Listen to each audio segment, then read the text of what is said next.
In this lesson, we're going to talk about probability. So what is probability? For example, perhaps you've seen something like this, P of A. What does that mean?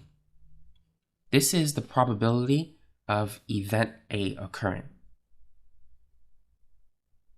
To calculate the probability of an event occurring, it's equal to the number of favorable outcomes, or outcomes that lead to event A occurring, divided by the total possible number of outcomes. Now, before we go over some examples that talk about how to calculate probability, we need to talk about something called sample space. So what is sample space?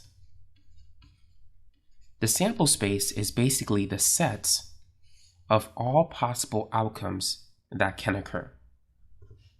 So let's say if we toss a fair coin, let's say a quarter.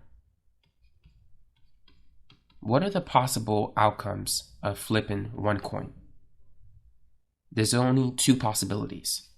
You can either get a heads or you can get a tails. So the sample space for this situation is either heads or tails. Now, what if we wanted to flip, let's say, 2 coins? What are the possible outcomes? What's the sample space for flipping 2 coins?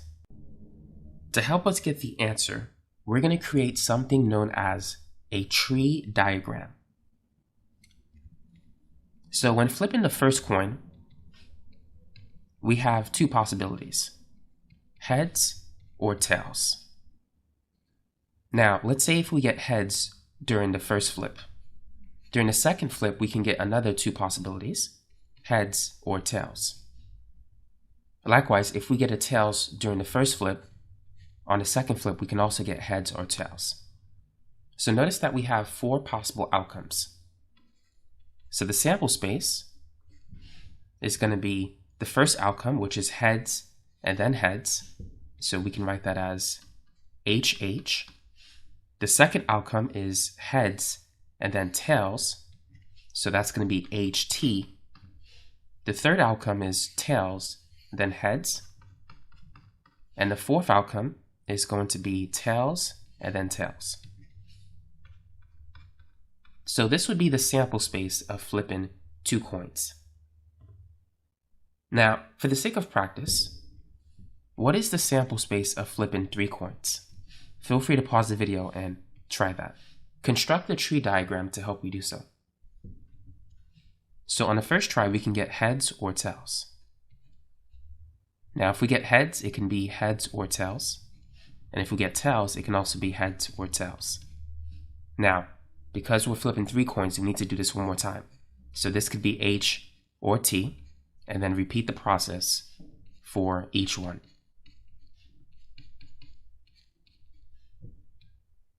So here's the first possibility. We can get 3 heads. So I'm going to write that as HHH.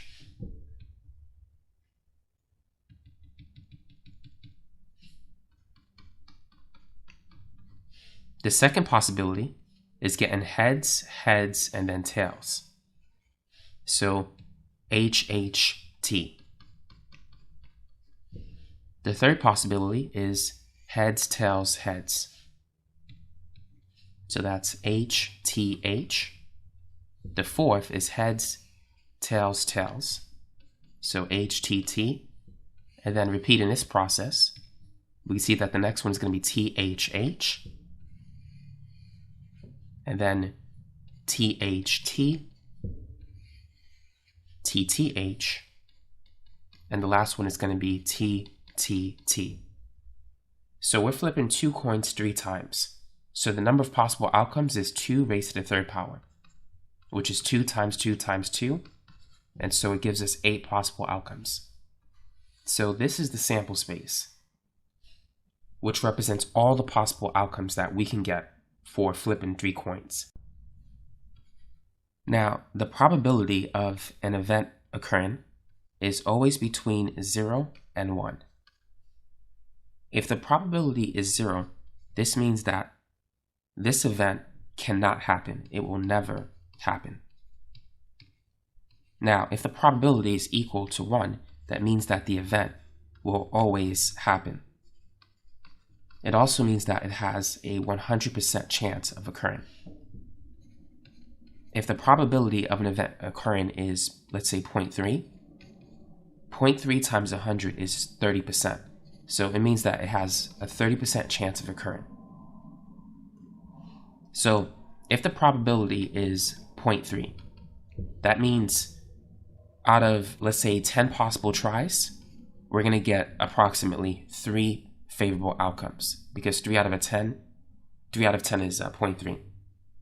Let's say out of 100 tries, we would get 30 favorable outcomes. So here's an example situation. Let's say that the probability of people who drive a blue car is, let's say if you have a certain population in a city, and if you randomly select a person, the probability of that person driving a blue car, let's say it's 0.20. So that means that there's a 20% chance of selecting a person driving a blue car. So if you were to randomly select 100 people, 20 people would drive a blue car. If you randomly select 1,000 people, approximately 200 will be driving a blue car. And so that's what probability tells you. But now let's work on some problems. If 2 fair coins are flipped, what is the probability of getting at least 1 head? Well, let's begin by writing out the sample space for flipping 2 coins. So it could be heads heads, heads tails, tails heads, or T and T. Now, the event A is getting at least 1 head. So this one has at least 1 H, this one too, and that one as well. So the reduced sample space for A is HH, HT, and TH. So now let's calculate the probability. In order for the event to occur, we have 3 favorable outcomes. The total possible outcomes are 4. There's 4 events in the sample space. So the probability of getting at least 1 heads when flipping 2 fair coins is going to be 3 over 4. 3 divided by 4 is 0.75, which means that there's a 75% chance for this event occurring. Now let's move on to part B. By the way, if you want to try it, feel free to pause the video. If 3 coins are flipped, what is the probability of getting at least 2 tails? So let's begin by writing out the sample space. So let's write what we had before. It could be HHH, HHT, HTH, HTT, THH, and so forth. So those are the 8 possible events or outcomes that can occur in this event. So now let's call the event A. We want to get at least 2 tails. So which of these outcomes contains at least 2 tails? We have 1, 2, 3, 4. So there's 4 potential outcomes that have at least 2 tails. Kind of mixed my words up there. So let's write it out. It could be HTT, THT, TTH, or TTT. So the number of favorable outcomes is 4 out of 8 possible outcomes. So 4 over 8, you could reduce that to 8 is basically 4 times 2. 4 is 4 times 1. So this becomes 1 over 2. 1 divided by 2 is 0.5. So there's a 50% chance of getting at least 2 tails.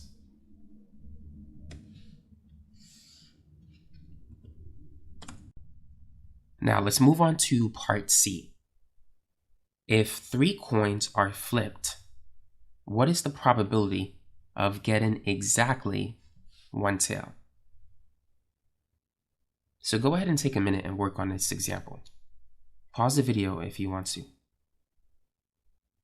So let's circle which outcomes, or let's circle the outcomes that contain exactly 1 tail. So this is one of them, here's the other, this is another one, and that is it.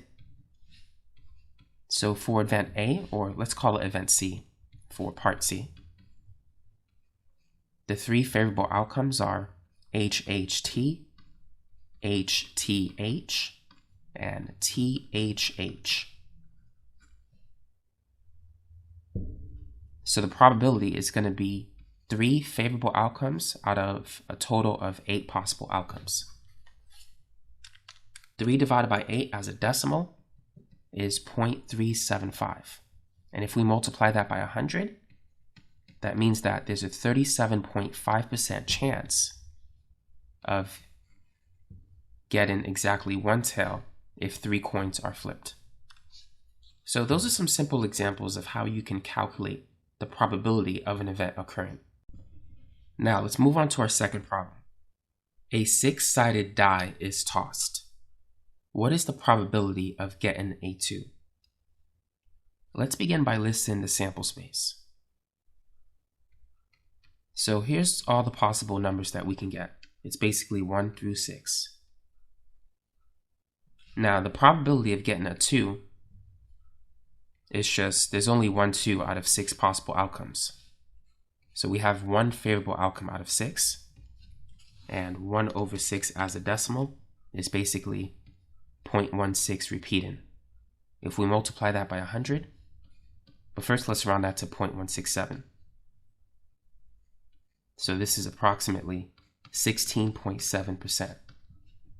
So that's the probability of getting a 2 tossing a 6-sided die.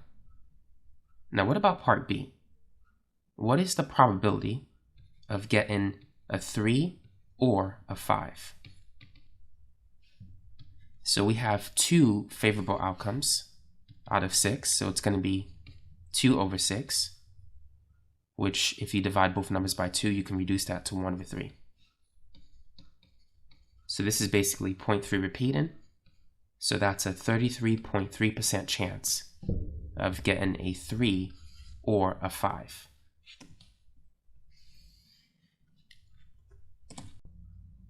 Now what about part C? What is the probability of getting a number that is at most 4? So let's list out the outcomes that leads us to this particular event. We'll call it event C. So that is at most 4. What does that mean? So that means we can get numbers that is less than or equal to 4. So 1, 2, 3, 4. So the probability of this event occurring, we could say, let's say if x is a variable, so x has to be less than or equal to 4. That means getting a number between 1 and 4, where x is an integer. Or technically, let's say it's a natural number, because integers could be negative. So there's 4 favorable outcomes over 6. 4 is basically 2 times 2. 6 is 2 times 3. So this becomes 2 over 3, which is approximately 0.667. So there's a 66.7% chance of event C occurring.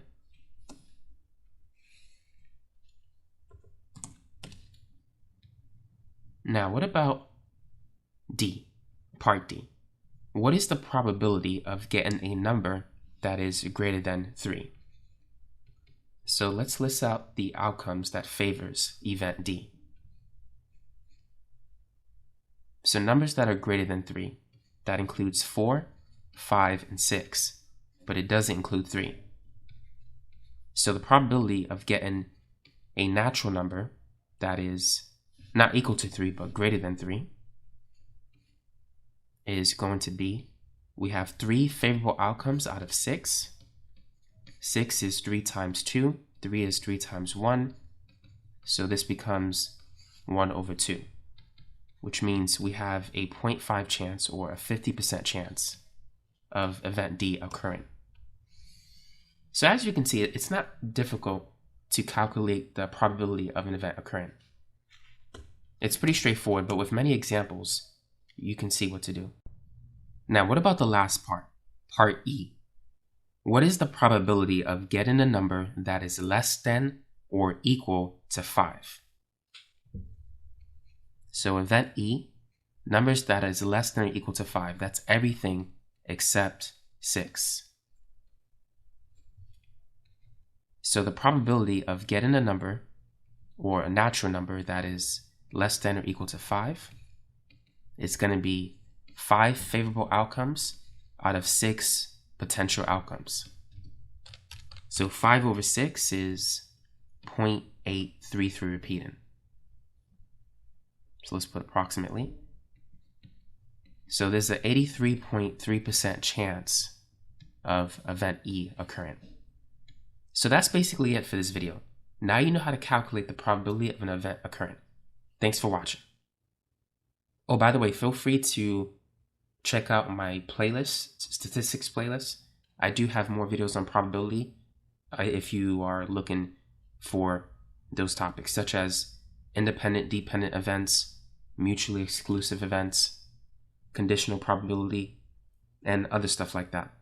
Contingency tables and complementary events. So feel free to take a look at that, or you could do a YouTube search and type in organic chemistry tutor, let's say conditional probability, and it will come up. Thanks for watching.